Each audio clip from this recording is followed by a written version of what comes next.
Bonjour à toutes et à tous. Je me prénomme Stéphane et je vous souhaite la bienvenue, vous qui visionnez en ce moment cette capsule de présentation de la chaîne Stratégie Dividende et Value Investing que je viens de créer. J'espère également être à l'origine de la création de valeur pour vous. Cette démarche de création de contenu sur l'investissement boursier de la part d'une personne ne travaillant pas dans la finance peut paraître curieuse. Pourtant, cela fait plus d'une vingtaine d'années que je me confronte à Monsieur le Marché, comme le nommait Benjamin Graham. Quelques mots sur mon parcours boursier.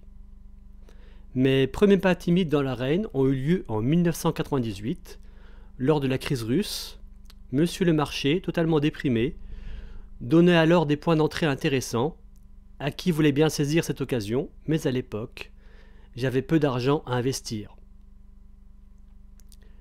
Le débutant que j'étais alors n'avait aucune culture économique, ne savait pas ce qu'étaient les états financiers d'une entreprise et ignorait totalement les notions de base de la psychologie des foules.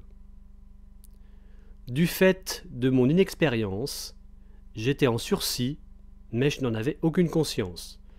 Le marché n'allait pas tarder à m'étriper. Le marché m'a jeté à terre en 2000. Il m'a piétiné. Il ne restait plus grand-chose de moi et surtout de mon capital. Il a recommencé en 2007-2008. En 2011, crise de la dette grecque. À chaque fois, j'ai pu remonter la pente grâce à quelques investissements très profitables et en injectant du capital. J'ai parfois eu aussi de la chance, il faut bien le reconnaître. Je pense avoir commis presque toutes les erreurs possibles sur le marché action. Le marché m'a appris les bonnes manières et ce fut douloureux. Aujourd'hui, même si mon apprentissage est loin d'être terminé, le marché ne m'impressionne plus, quoi qu'il fasse. Au contraire, je considère les cracks avec gourmandise, considérant qu'ils sont de formidables occasions de s'enrichir. Durant toutes ces années, je me suis formé en autodidacte. Et sans que je m'en rende compte, des connaissances que j'ai puisées dans les livres et sur Internet, et de ma pratique du marché action, a émergé progressivement une manière d'envisager l'investissement boursier avec laquelle je me sens très à l'aise aujourd'hui. Ce qui forge notre pratique d'investisseur, c'est notre vécu sur le marché. Comme le laisse pressentir le générique de mes capsules, que certains auront peut-être l'occasion de voir s'ils décident de me suivre sur YouTube, je suis très intéressé par les secteurs de la production d'énergie, pétrole, gaz, hydraulique, des utilities, producteurs d'électricité, gestionnaires de réseaux électriques, opérateurs téléphoniques, opérateurs de gazoducs et de pipelines, les gestionnaires d'autoroutes, les producteurs de tabac, les big pharma, etc. J'aime les valeurs procurant des rendements élevés, typiquement plus de 5 ou 6%, peu cher et avec des bilans solides. Et ça se fait rare.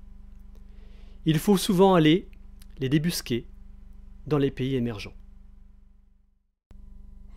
Ma stratégie est principalement fondée sur la récolte de dividendes et sur leur réinvestissement pour faire grossir ma boule de neige. J'entends gagner sur les deux tableaux, c'est-à-dire voir croître les dividendes versés plus vite que l'inflation et constater une appréciation du cours de mes actions avec le temps, elle aussi plus rapide que l'inflation, enfin plus rapide que l'inflation officielle. Cependant, je ne suis pas dogmatique. J'achète parfois des valeurs dites de croissance, mais c'est rare, quand j'estime que le marché me les propose à un prix convenable. Bref, il m'arrive de faire du GARP, croissance à un prix raisonnable. D'une manière générale, je suis toujours investi à 100% sur le marché. Et l'essentiel des valeurs que j'ai en portefeuille ont vocation à y rester. La patience est fondamentale en bourse. Les marchés financiers ne sont qu'une gigantesque machine qui transfère l'argent des investisseurs impatients vers les investisseurs patients et doté de sang-froid. Je peux aussi me montrer opportuniste et acheter une action hors de mes secteurs préférés lorsqu'un problème temporaire l'affecte et fait chuter son cours. Je la porte alors pendant plusieurs mois pour faire une plus-value facile et accélérer encore la croissance de mon capital. Cela peut sembler à première vue illogique, mais n'oubliez pas que la plus-value se fait au moment de l'achat. Je crée cette chaîne pour vous présenter les valeurs que j'ai en portefeuille, mais avant je ferai quelques capsules assez générales sur ma manière de voir l'investissement en actions. Je vous remercie beaucoup de m'avoir écouté et je vous dis à bientôt. Au revoir.